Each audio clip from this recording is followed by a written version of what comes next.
Aujourd'hui, on va parler d'un sujet qui fâche. Parcoursup. Comment analyser une fiche formation Parcoursup intelligemment?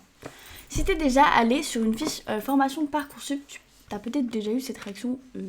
C'est quoi tout ça là C'est quoi que je dois regarder en premier? Est-ce que c'est bien? Est-ce que c'est sélectif? Est-ce que j'ai mes chances? Bon déjà, pour commencer, je vais me présenter. Donc moi c'est Clarisse, j'ai 18 ans, bientôt 19 dans quelques jours. Et donc je sors du bac, enfin j'ai passé mon bac il y a 2 ans. Et pareil pour Parcoursup c'était il y a 2 ans. Donc moi je suis là pour vous aider, pour t'aider dans ta formation, tout au long de ta formation. Pour les vœux Parcoursup du moins, pour toute ta terminale ou même la première si tu te poses déjà des questions. Et donc moi je vais t'aider à formuler tes vœux, à trouver la formation qui te plaît. Et puis hop, on va développer ça de fil en aiguille. Et donc si jamais tu vois que je regarde par là-bas, c'est parce que j'ai mes notes juste ici. Et donc voilà, je m'en sers pour élaborer mon petit discours. Voilà. Donc commençons. Donc déjà, c'est tout à fait normal de ne pas comprendre pourquoi, c'est quoi les fiches de formation sur Parcoursup. T'es perdu parce qu'en soi, t'as pas au lycée, moi de mon côté, j'ai pas vraiment eu de formation à Parcoursup. On nous a lâché dans ce truc et on nous a dit, débrouillez-vous. Je comprends la galère, c'est pour ça qu'aujourd'hui, moi, je vais t'aider. Aujourd'hui, qu'est-ce qu'on va voir? On va voir ensemble où regarder en premier pour vraiment comprendre rapidement la formation. Ensuite, on va voir les lignes pièges que les élèves interprètent mal. Ensuite, comment lire le taux d'accès.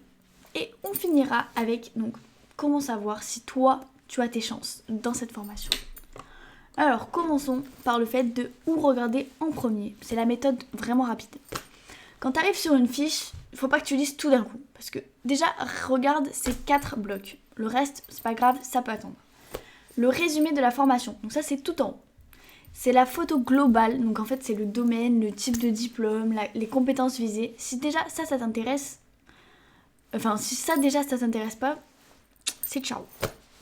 Ensuite, les attendus. Donc ça, c'est les critères concrets sur lesquels on compte t'évaluer. Donc par exemple de l'autonomie, les maths, la rédaction, la créativité, l'organisation, des travails en groupe, la science. Si tu sens que ton profil colle, c'est bon, go, c'est un bon signe. Ensuite, le rythme et l'organisation. Donc là, c'est là que tu vas comprendre le vrai contenu de la formation. Là, s'il y a beaucoup de théorie, beaucoup de pratique, les projets de groupe, les stages, les TD, est-ce que c'est des amphis aussi? C'est souvent ici que tu vois si le format de la formation te convient quoi. Et ensuite, les débouchés et les poursuites d'études. Regarde ce qu'ils deviennent et pas ce que la formation promet. Les statistiques concrètes, c'est des meilleures infos, forcément. Donc en fait, en 2 minutes, tu sais déjà si tu dois garder la fiche ou la fermer. Tout simplement. Les lignes pièges que les élèves ne comprennent pas. Certaines phrases font paniquer tout le monde. On va commencer avec la première. Compétences scientifiques nécessaires. Ça ne veut pas dire il faut être excellent en sciences. Souvent, ça signifie juste il faut être à l'aise avec un minimum de logique. C'est tout. Le travail personnel important. Normal, c'est pour toutes les formations. Mais ça ne veut pas dire 50 heures par semaine. C'est logique que tu aies du travail à la maison. Ensuite, le 3, c'est sélectif. Sélectif, ça veut pas dire on choisit les candidats. Ça veut pas dire non plus c'est réservé aux 18 sur 20. Quoi. Tu peux avoir tes chances.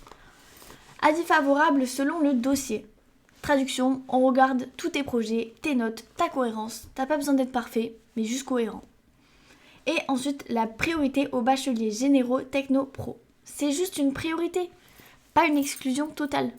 Chaque année, en soit les profils variés sont totalement acceptés. Donc, ne t'inquiète pas pour ça. Ensuite, le taux d'accès. Comment vraiment le lire? Donc là, j'ai la bonne manière pour toi. Entre 50 et 90%, c'est très accessible. Et ça ne veut pas dire que c'est une mauvaise formation. C'est juste une formation qui n'est pas victime de la mode, quoi. Entre 20 et 50%, c'est sélectif modéré, quoi. T'as tes chances si ton dossier est cohérent. C'est toujours pareil. Moins de 20%, c'est sélectif, très sélectif. C'est pas impossible, mais il faudra un projet solide. Il y a un piège. Il y a 2 pièges même. Un taux d'accès bas, c'est pas synonyme de meilleure formation. Hein. Parfois, c'est juste une formation populaire sur TikTok, par exemple. Et le piège 2, un taux d'accès haut, c'est pas synonyme de mauvaise formation non plus. Souvent, c'est même l'inverse. Accompagnement top, peu de com, mais d'excellents résultats. Ensuite, comment tu peux évaluer si toi, tu as tes chances? C'est la grande question. En fait, tu te dis, moi, est-ce que j'ai mes chances quoi, pour la formation? J'ai la méthode. Tu peux comparer tes spécialités et ton bac aux attendus. Donc si tu coches 70% des attendus, c'est bon, t'es dans la cible. Si tu compares ton niveau général, pas besoin d'avoir 18. Regarde, est-ce que t'es régulier, t'es motivé ou est-ce que tu progresses bien? Regarde les profils acceptés l'an dernier. Parfois, Parcoursup montre les moyennes des admis. Et ça, c'est très très précieux. Ton projet est motivé. Donc en gros, si ton projet il est clair, cohérent, tu gagnes plein de points en fait. Si tu montres que toi t'es motivé de ton côté, ça peut être bien ça.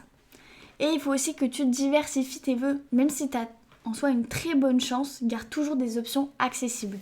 C'est stratégique, mais pas pessimiste, hein, vous inquiétez pas. Donc en gros, si tu veux analyser une fiche Parcoursup, il te faudra commencer par le résumé, les attendus, l'organisation et les débouchés. Faire attention aux pièges et lis le taux d'accès intelligemment surtout.